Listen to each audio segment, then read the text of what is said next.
कासगंज पहुंचे समाजवादी पार्टी के राज्यसभा सांसद रामजीलाल सुमन। उत्तर प्रदेश में दलितों पर हो रहा है अत्याचार, पुलिस नकारा है, सपा सांसद रामजीलाल सुमन ने कहा। समाजवादी पार्टी के राज्यसभा सांसद रामजीलाल सुमन आज कासगंज पहुंचे, जहां रामजीलाल सुमन उत्तर प्रदेश सरकार पर जमकर बरसे। उन्होंने कहा कि प्रदेश में दलितों पर अत्याचार हो रहा है।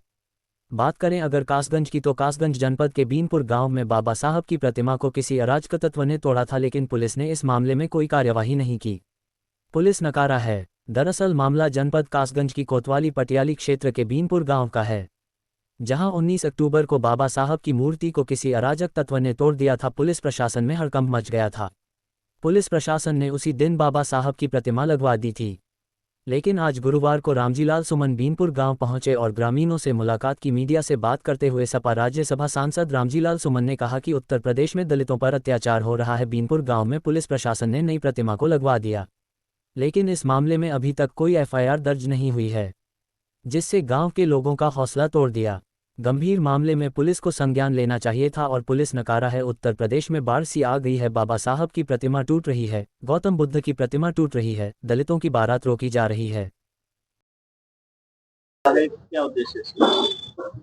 ये कासगंज जनपद के पटियाली थाने में बीनपुर गांव है। 19 अक्टूबर को मध्य रात्रि यहाँ बाबा साहब डॉक्टर अम्बेडकर की प्रतिमा टूटी।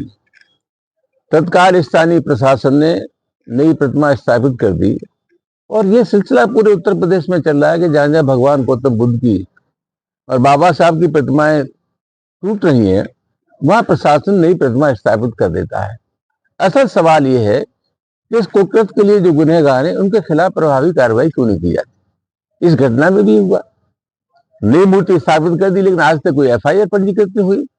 गांव के लोगों का हौसला तोड़ दिया गया, उनको ये समझा दिया गया कि तुम्हारी नई मूर्ति लगी, किसी कार्रवाई की आवश्यकता नहीं है। ये बहुत गंभीर मामला है, पुलिस की निष्क्रियता का सवाल है। और मैं ऐसा मानता हूं कि गांव के लोगों ने अगर अपराध पंजीकृत नहीं कराया तो इतने गंभीर मामले का पुलिस को स्वतः संज्ञान लेना चाहिए। पूरे उत्तर प्रदेश में बाढ़ सी आई हुई है, बाबा साहब डॉक्टर अम्बेडकर की प्रतिमाएं टूट रही हैं, भगवान गौतम बुद्ध की प्रतिमाएं टूट रही हैं, दलितों की बारातें रोकी जा रही हैं, उनकी नाबालिग बच्ची के साथ बलात्कार किया जाए। और एनसीआरबी की जो रिपोर्ट है उसके मुताबिक पूरे हिंदुस्तान में दलितों पर सबसे अधिक अत्याचार उत्तर प्रदेश में हो रहे हैं।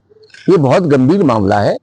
और जहां तक मेरा अपना सवाल है, मेरा शुरू से मानना है कि जब यह घटना की शुरुआत हुई, जहां एक जगह बाबा साहब अम्बेडकर की प्रतिमाएं टूटी, वहां अगर प्रभावी कार्रवाई हो जाती तो एक संदेश चला जाता और भविष्य में इस तरह की घटनाओं की पुनरावृत्ति नहीं होती। मुझे लगता है जो गुनहगार हैं, अपराधी हैं, उनको लगता है कि हमारे दिल की सरकार है, ये दलित विरोधी सरकार है। और मैं समझता हूँ पूरी तरह से राज्य सरकार की उदासीनता इन सब चीजों के लिए जिम्मेदार है। पुलिस प्रशासन के लिए क्या कहना चाहोगे? कोई कार्रवाई नहीं, इसका मतलब क्या हुआ, हमें क्या मान के चले? अच्छा सवाल है कि मूर्ति किसने तोड़ी? आप अपराध पंजीकृत कर लेते, अज्ञात अपराध पंजीकृत कर लेते, वो जांच का विषय था, जांच करते। लेकिन अपराध पंजीकृत न करना, उसका स्वतः संज्ञान न लेना, इसका सीधा सीधा मतलब है पुलिस नकारा है और पुलिस अपने गुनाह पर पर्दा डालने की कोशिश कर रही है। अभी फिलहाल में जनसभा में मायावती ने बीजेपी की तारीफ की, इसमें क्या कहना?